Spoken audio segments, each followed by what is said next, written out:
Hello and welcome to English Unfolded, where we unfold English together. So in today's video we'll be doing 2.1 Song of the Open Road.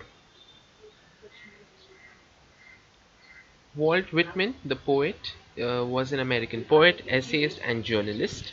He is also known as the father of free verse. Now what is free verse? That we'll see in the next few minutes. This is the section of the poem Song of the Open Road from Leaves of Grass. It is a beautiful blend of self-awareness, free will and tenderness of the heart.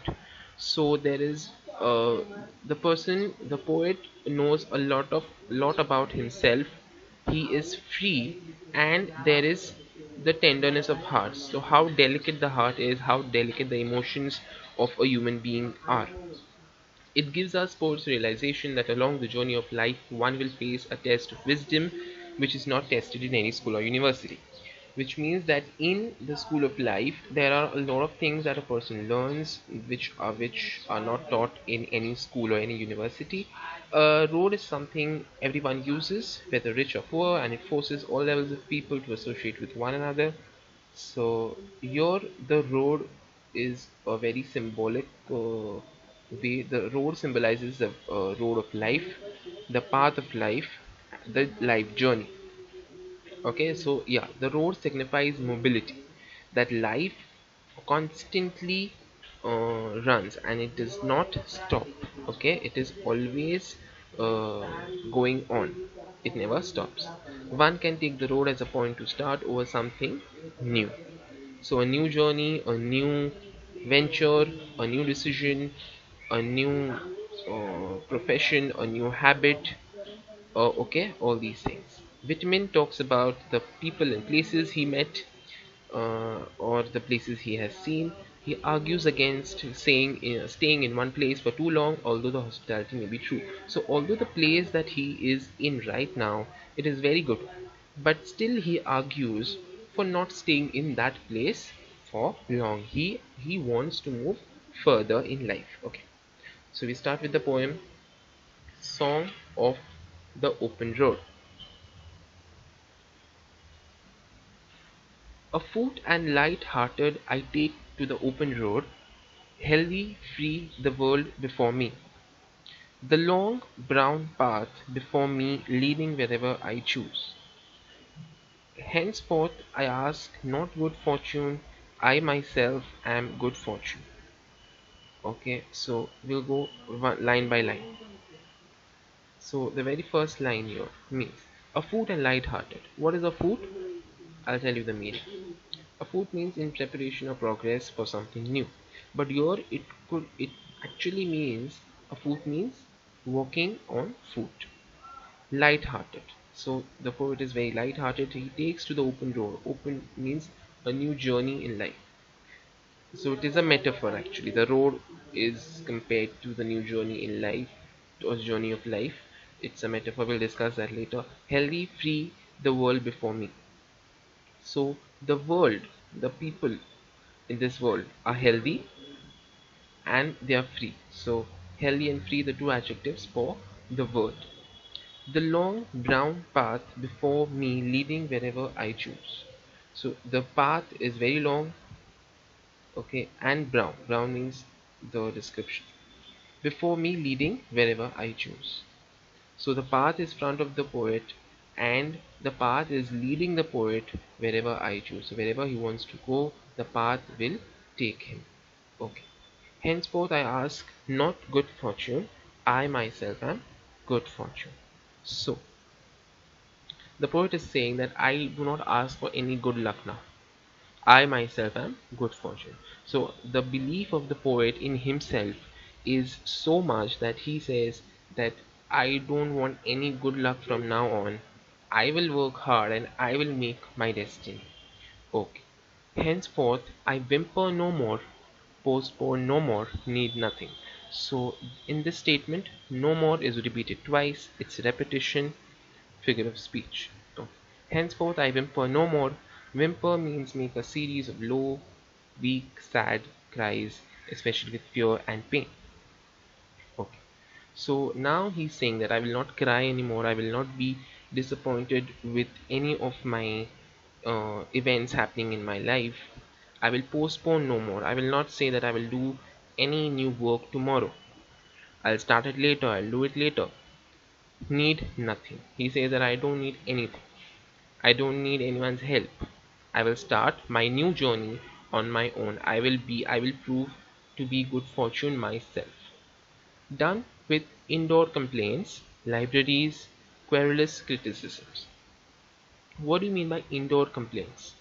The complaints, the desires that a person might have, like what anything that happens into someone's life, then the person has a complaint. Why this is happening with me? So that is the indoor complaint a person can have.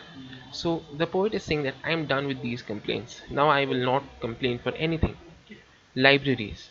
Libraries, your means the books, the knowledge. Okay. Querulous criticisms means complaining, showing that one is irritated. So querulous, okay. So this is the meaning of querulous. Okay. Criticisms means the expression of disapproval of someone or something based on perceived faults or mistakes.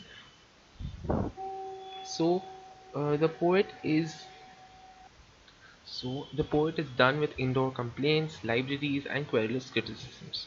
So now he will not be having any complaints about the things happening with him. The libraries, all the knowledge, all the advices that people give him are referred to as libraries. Querulous criticisms, all the people that criticize him for all his mistakes and the acts he has done. Next line. Strong and content, I travel the open road. So the poet is very strong, very determined, and content. Content means happy, satisfied. The earth that is sufficient. Okay. The earth that is sufficient. He says that only the earth is sufficient for me. Only the road is sufficient for me. So my path and I. Next. I do not want the constellations any nearer. What are constellations? The actual meaning of constellations is a group of stars forming a recognizable pattern that is traditionally named after its form or its construction. So, but here it means good luck, the fate, the destiny, influential groups of people. Okay, so it is a metaphor. I do not want the constellations any nearer. So I do not want. So there was a line before also that uh, I do not ask for good fortune. So the same is implied here. He does not want any constellations, any good luck for him. Okay, I know they are very well where they are. So let them be wherever they are. Let the people, the influential people, be where they are. I know they suffice for those who belong to them. Suffice to enough or adequate. So he knows that these constellations, this good luck, is enough for those who belong to them. So for others, it they might be enough, but for me, I do not want them anymore. I'm not going to rely on them. I will depend on only myself. Still, here I carry my old delicious burdens. Now, this entire part is there in brackets, in parentheses, but it is a part of the poem. Still here I carry my old delicious burdens. So, old delicious burdens. Okay, delicious burdens means sweet memories of places and people. Now, why delicious? Because they are very good. They are very much memorable. They are very happy memories. And why you can say burden? Because it's a kind of thing that he has to remember, so he can't forget it. That's why he says it is a burden. So this line is paradox. We'll discuss paradox in a while. I carry them, men and women, I carry them with me wherever I go. So he's talking about these memories, that wherever he goes, he carries the memories with them. I swear it is impossible for me to get rid of them. That's what he's saying. He can't forget it. He can't forget it, and it is impossible for him to forget these delicious memories, these sweet memories of the past. I am filled with them, and I will fill them in return. So he says that I am full of all these memories. I have all these beautiful experiences in life, and I will fill them in return. That I will also give my input to the people who have given me such nice memories with me. So now we come to the figures of speech of the poem. The very first example is old delicious burdens. So this is an example of paradox. What is a paradox? Basically, in simple terms, it is two opposite ideas given together, which means that a burden is something which is painful, which is hard to carry, and which is difficult to maintain. But the word delicious is also with it. Delicious means uh, very happy, and actually it refers to food, very tasty, but here it means a very enjoyable. Okay, so a paradox is a figure of speech that seems to contradict itself, but which, upon further examination, contains some truth or reason. So that's what we found out, that the burdens were proved to be delicious for the poet. So it is actually true, but it is first it seems to be opposite. Okay, so one more example, which is life is much too important to be taken seriously. This is also an example of paradox. You can read this part to understand the meaning. Next, metaphor. I told you that the name of the poem itself, Open Road, is metaphor, because the road is indirectly compared to the path of life, the journey of life. So free verse. Now we were talking about free verse. So what is free verse? This poem is an example of free verse. Free verse is a literary device that can be defined as poetry that is free from the limitations of regular meter or rhythm. There will be no regular meter. The number of stanzas, the number of lines in a particular stanzas will not be same throughout the poem. The rhythm, there will be no rhyming words, and there will be no fixed form. Okay, so why do poets use? Because this is very open to express, and all the feelings of the poet can be expressed through this. Okay, it is a artistic expression. So you can read about free verse from your textbook. It's there in A4. Okay, so yes, this is the part of free verse. You can read about it, and you can get the information there. The next is repetition. So as I told you, whimper no more, postpone no more, no more is repeated twice. Now why is repetition used? uh, it creates an emphasis. Okay, so for idea, the idea is made more clearer or more memorable. Okay, so here the emphasis is made that he does not require any good luck, and he's not going to cry anymore, he's not going to postpone anymore. So this expresses the strong determination of the poet towards not complaining and not whimpering. Okay, I carry them, when men and women, I carry them with me. So here also it expresses the strong emotion that he carries the sweet memories of the past with him wherever he goes.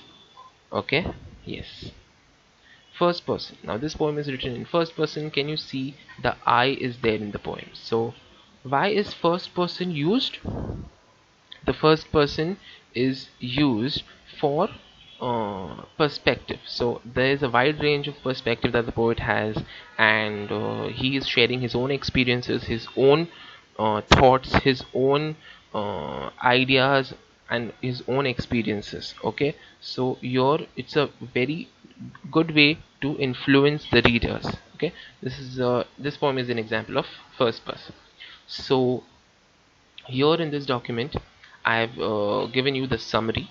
Okay, the summary is very short, but paraphrase the paraphrase in the paraphrase, this first paragraph, in this first paragraph you can include in your appreciation of the poem, because it describes the poem, and it tells you about the poetic devices also, and about the poet also.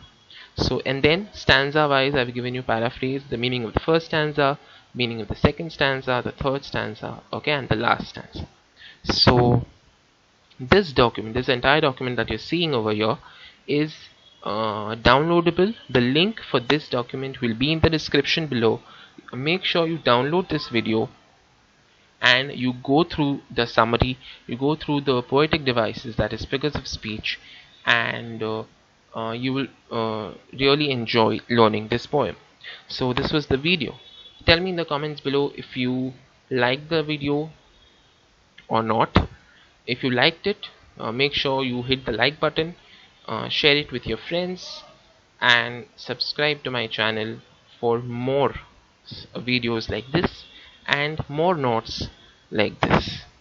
Thank you, and until next time, keep learning.